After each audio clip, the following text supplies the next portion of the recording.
Number 4 is help with the bills. All bills on me. All bills on me. Yes, I had to pay all the bills. Like, for real, like, I don't even make that much money.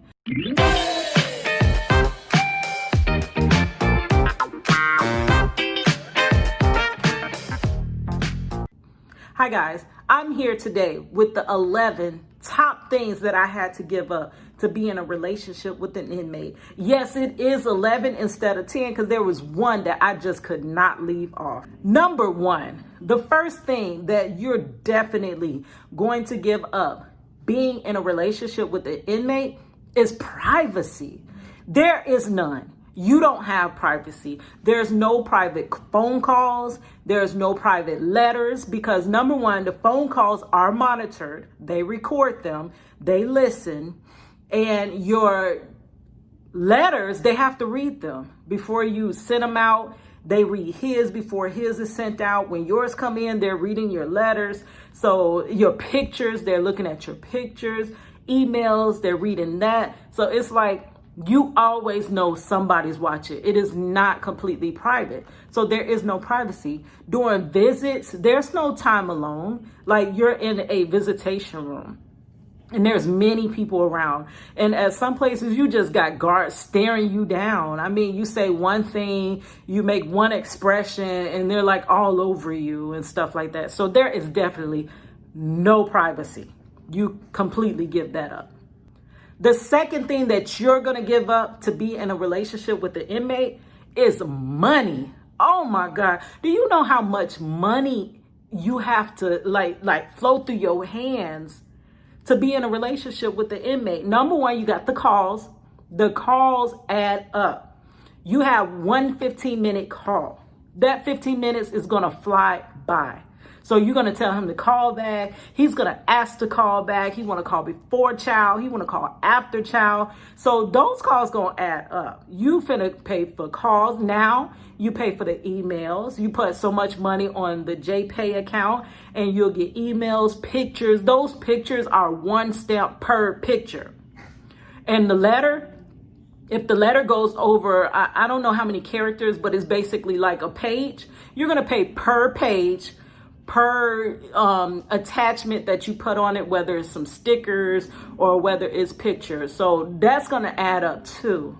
Then you have commissary. You know, he got to eat while he in there. He may not be able to eat what they have out in the chow hall. He may not be able to eat what they have in the chow hall. So to be able to make sure the person is fed and has deodorant, oh boy, they give them the little tiny little toothbrush that's like a baby toothbrush. If you want him to be like kind of as comfortable as he can while he's away from home, I mean, that's money. And that stuff, a lot of times the things that they buy on these commissaries are 2 and 3 times the amount that they would pay out here on the street. So you definitely finna break some bread. If you go into visitation, a lot of times visitations are not right around the corner. You're gonna get hotel rooms. You're gonna rent cars. You're gonna get yourself together. So a lot of times you may buy outfits. You're gonna buy new shoes sometimes. Sometimes you're gonna get them nails done. And that's a lot of money. It's gonna add up. And forget visitation food. You go on a visitation, them hamburgers, the hamburgers I used to get him, the big ass, well, okay, I'm not saying ass, it's A-Z, the big the big ass chicken sandwiches. Them things they were like 5 something. I'm sure they're probably more now. But that's expensive. One little orange juice is like $2 and something. And he probably gonna drink like 2 of them. A bottle of water is like $1 something. So, I mean, that meal finna add up. And then I used to be like, you just eat, you take care of you. And he's like, no, this is family time. I want y'all to eat with me. So, I mean, that money just really just adds up. That's number 2. The third thing that you're gonna give up, that I had to give up, to be in a relationship with the inmate this long, if you co-parent together and you're married or whatever relationship you got going on, if you got children involved, you're going to become basically somewhat like a single parent. It's not like they can help you through your day-to-day tasks with the children. They're not there to help you with homework. I mean, he tried to help as much as he can while he would have his phone calls in the evening and ask her what problems she has on her math or whatever. But I can't send him to go pick her up because I'm running behind at work. I can't do that. It's not like he was able to, we could switch out turns and it's his day to drop her to school, or this day to go to the function. It was all me basically, because that second parent was kind of absent, not there. So I definitely had to feel like I was parenting alone. Now, I tried to include him as much as I can. It was some things that I didn't give her an answer on, like, you got to ask your dad. You got to ask your dad. But it's crazy. It's like you're basically a single parent. The number 4 thing that I had to give up, that if you're in a relationship with the inmate, you're going to have to give up to. Number 4 is help with the bills. All bills on me. All bills on me. Yes, I had to pay all the bills. Like, for real, like, I don't even make that much money. But everything I got to take care of. I got to pay the light bill. I got to pay the rent. I have to pay the water bill. I got to pay the gas bill, car notes, the car insurance, all of that, your basic household necessities. Then you got to make sure he's straight. I mean, I really didn't send him that much. I think like 100 every other month or whatever, but that's still adding up. Okay. The 5th thing that you're going to have to give up, if you're going to be with the inmate, I had to give it up. Like, baby girl, you're going to have to give it up. Date nights. Boy, before he even went in, like, we used to go out all the time. He used to love to patronize different restaurants. We used to love to go to movies. I'm an avid movie goer. Nowadays, we can't go to movies, but I always love to go to the newest, latest movies. We used to go out all the time. He did not like clubs or anything, so it was always dinner and a movie. And we would love to walk around the neighborhoods or go to the park. Here we have Lake Eola. We would go down to Lake Eola, just walk around the lake and this and that. It's none of that. All you got is those memories of what you used to do. There is no more date nights. That's over with. You may get a late night 15-minute call. That's about it. The number 6 thing that I had to give up to be in a relationship with the inmate, there is no immediate responses. It's like conversations are like boom, boom, boom, email, 2 hours later, response. Or, dang, this is really happening right now in my life. I gotta wait till the evening till he can call me. Or snail mail. I'm really feeling this type of way right now, and I got to write it in a long letter. Wait forever for him to get it. Wait for them to read it. Wait for them to distribute it to him. So there is no immediate response. Now, the latest immediate response is emails. And sometimes those things don't just go right through, because they do have to read the email first before they either approve that he can get it or disapprove it. So it's like a delayed response. It's no back and forth, real-time communication. Number 7, this one is kind of tough. Okay, being with the inmate, this is what you're going to have to give up. That security blanket. You know, that security blanket that you have while you're in a relationship. Usually the man is the head of the household. He takes care of certain things.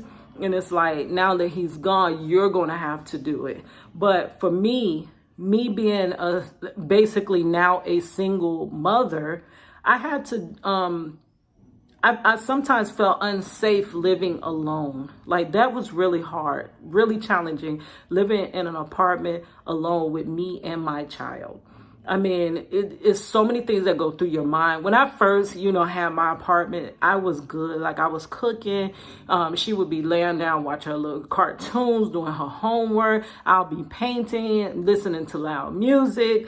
And one day, somebody tried to rob me. And they didn't get any money. But what they did rob me of was that security blanket. I no longer felt safe in my own apartment.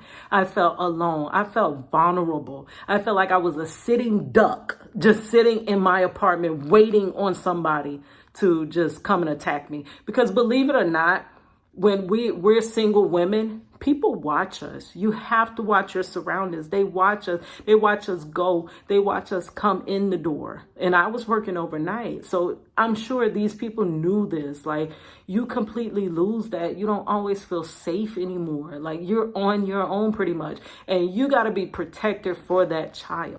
Number 8, what I and you are going to have to give up because we in relationships with inmates. Holidays. There's no holidays together. Like, okay, you may be able to go to Viso. You might be able to go to Viso. Right now, there's no visitation. So all these holidays done been blank faces. Like, but the thing is, like, Christmas, those used to be really hard. And Thanksgiving. Now, what put the icing on the cake? My child does not know Christmas and Thanksgiving with growing up with her father or with me. You know why? Because I always had to work. I worked in a superstore. It is mandatory that you work all those holidays. So think about it. The child has nobody on Christmas. They have nobody on Thanksgiving.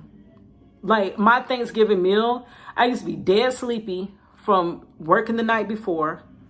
I would get up out my sleep like so tired. My mother would wake me up. They'd tell me to come out there. We pray with the family. We eat, and I'd be knocked out. It was no time spending with relatives.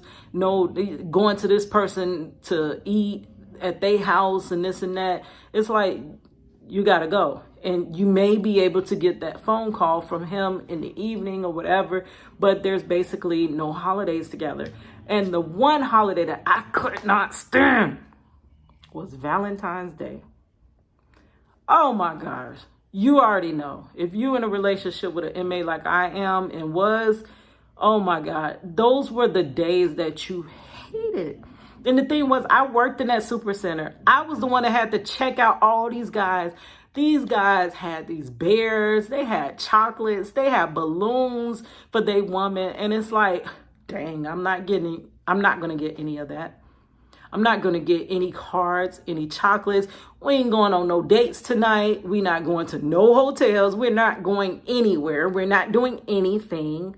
And I remember one time, it's crazy, I didn't have a Valentine. Of course, well, I did but didn't because I got his little card, but it doesn't really come through on Valentine's Day or whatever. He used to draw the little cards, or sometimes they can buy cards.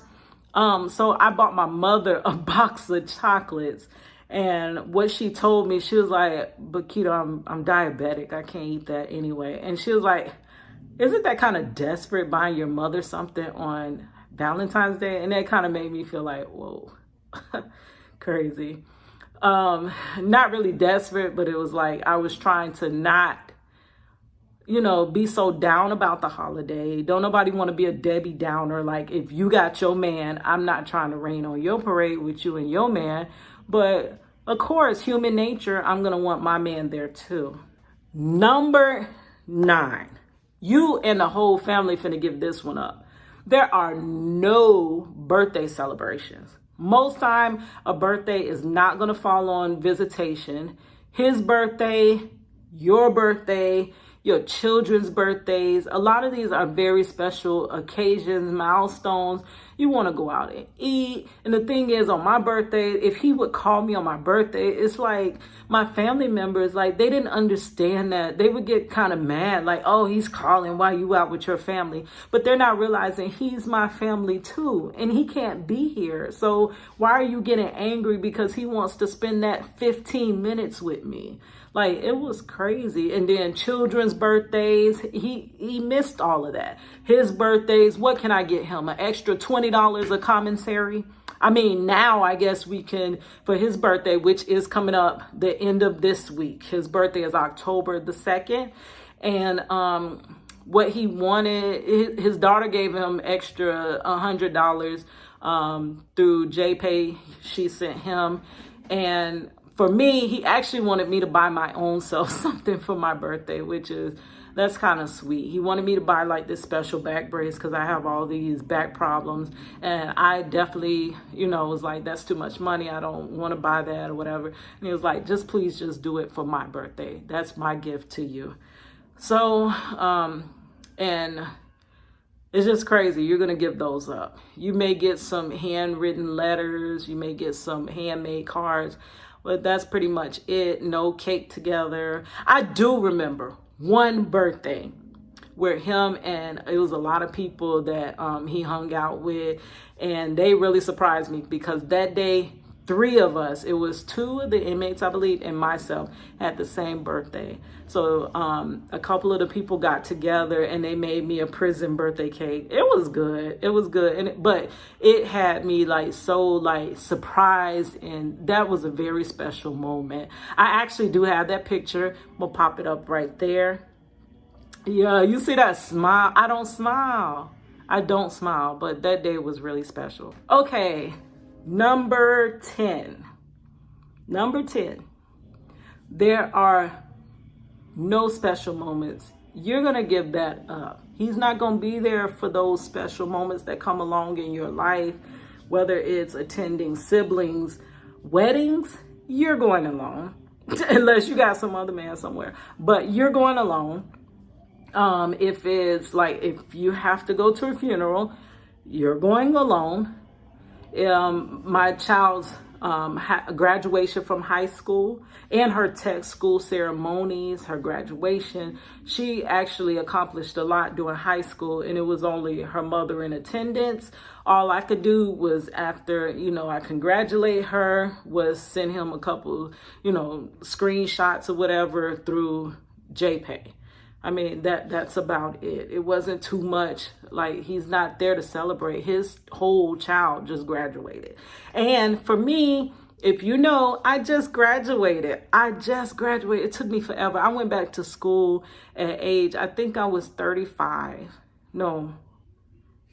Yeah, I may have been 35. Either I was 34 or I had just turned 35.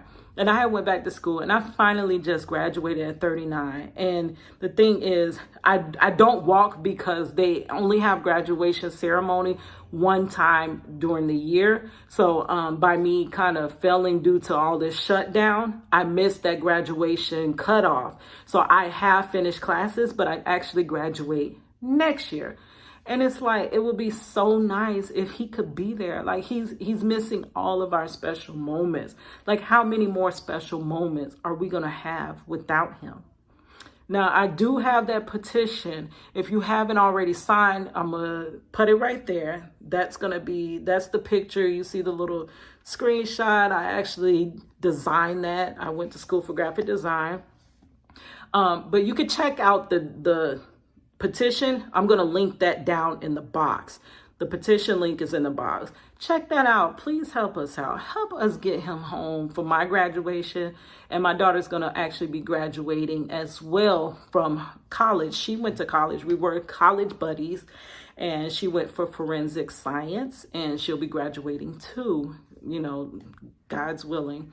So let's hope you don't miss that. This one here is like the biggest one, so I had to add it on. Number 11. When you're in a relationship with the inmate, you have to give this up. And it's so sad because we are human and we're going to live and we're going to die, But it's just so hard that when these moments come and you lose family members or even the inmate. I think sometimes it's way worse when they lose a family member and you just cannot be with that person. You can't comfort them. Like, they got to go through that loss by themselves, basically. Since he's been there, he's lost a few cousins. He's lost like maybe 3 to 4 cousins, like all the cousins he used to run with. And it's so sad because I want to be there with him. And he's not a crier. Like, I know a lot of times things have really hurt him. And it's like he has to just choke it up. He tries to stay strong for us. He does not want us to see him cry. But I just can imagine, like, what do you do when you're in a sale and your family member just died? You can't, what do you do? He also missed when I go through certain things. I have lost my mother, and he was not able to be there for me. He was there as much as he could through phone calls. At that time, he was in a facility very close, so he was able to call like back to back to back. And he just called until he just wasn't able to call anymore. My mother did pass. Now, this is crazy. It was a weekend before Mother's Day. Yep. The weekend before Mother's Day. She died that Friday. She passed away. So by the time Saturday came, I was able to go to visitation. But the thing was, I felt so bad and so horrible. Like, I wanted to be, you know, in his presence so that he can console me at that time. But then I felt so low for leaving my family. So I was torn. I just came, went into visitation, and basically came right back out after 15 minutes because I felt so, like, kind of like, what do you call it? I felt low for leaving my family during that time, even though I had to be with him, which is my family as well. And he helped me get through that as much as he could. But again, he wasn't able to be there. My uncle, when my uncle died, oh boy, do you know, we don't have much family here in Florida. My family really originates from Chicago and Mississippi. So we really do not have too much family here. So my dad, his brother that moved here from Chicago with him, and they were buddies. Like, they did all the little Home Depot stuff. Like, they stayed up at Home Depot. My uncle was an inventor, they construction workers, so they was always building something. You know how I am. I'm always crafting, painting, making something. Well, they do it in a different, it's still the same vibe, but it's in a different scale. Like, they're always building something. And my uncle, he passed away suddenly. Like, it was just 1 week he was in the hospital and he was gone. My mother as well passed, like, suddenly. She was here and then gone. Like, and when my uncle passed, that was just so crazy. And my dad broke down. You know he broke down because they were two peas in a pod, my uncle and my dad. So let me put that picture there. Look at them. That's when they were, you know, happy. That was my sister's wedding. Yeah. But you couldn't separate them. And when I had to see what he had to go through and losing his brother, you got to be strong for him. And it's like you trying to be strong when you're hurting, but now you need someone to strengthen you. And who do you usually run to? Who's that person you run to? I can't run to that person. Yeah.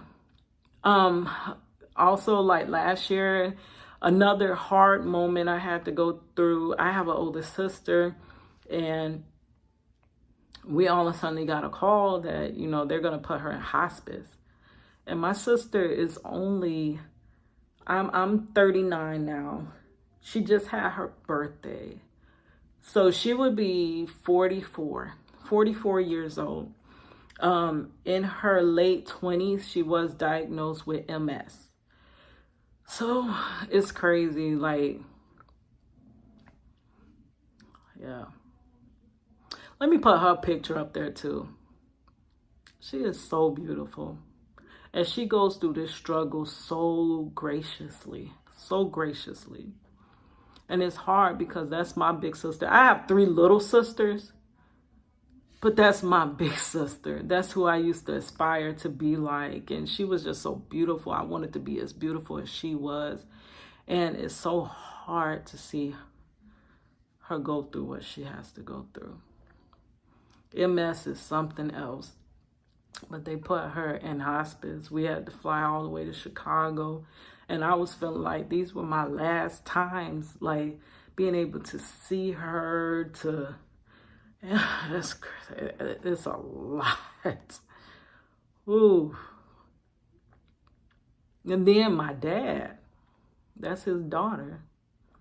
You got to see him suffer through that. And it's like, you need that support too, because you can't lean. I can't lean on my dad right now. He actually needs to lean on me, and I might need to lean on someone else, but you can't, you know. But you know what? That was last year, and she's still alive. She's still here. We just celebrated her 44th birthday. Yes, happy birthday, Kashara Dixon. Okay, guys. Those were my 11, because I had to throw that last one in. It was originally 10 things that I had to give up to be with the inmate, but that I had to throw the last one in. So I'm not trying to discourage you, but I'm just trying to let you know this is not easy. It's not easy at all. Not by a long shot. Not by a long shot. It's not easy. It's very hard. It's very difficult. But think about it. Most people look at me like I'm crazy. I wouldn't be with nobody that long. But think about it. Who is that person you love the most? No, not the person I love the most. Who do you love the most? Think about it. Think. Get that person in your mind. Now, if they go to jail tomorrow, you really just gonna leave them? Yeah, I couldn't either. I couldn't either. Thank you. Mikey, I know you ain't snoring. I only got one more. I mean, it's starting to be hot as hell. It's not hot. I'm still wet. Ew. From the rain. Mikey, you need to stop. You need to stop thinking about nasty stuff. Then you got to make sure he's straight. I mean, I really didn't send him that much. I think like 100 every other month or whatever. But that's still adding up. Dang. My hairpiece falling off. Then my butt and legs going to sleep. You should have let me wrap it, because I could have wrapped it strong and tight. I might as well roll like you did. You don't get to move. It's a cat.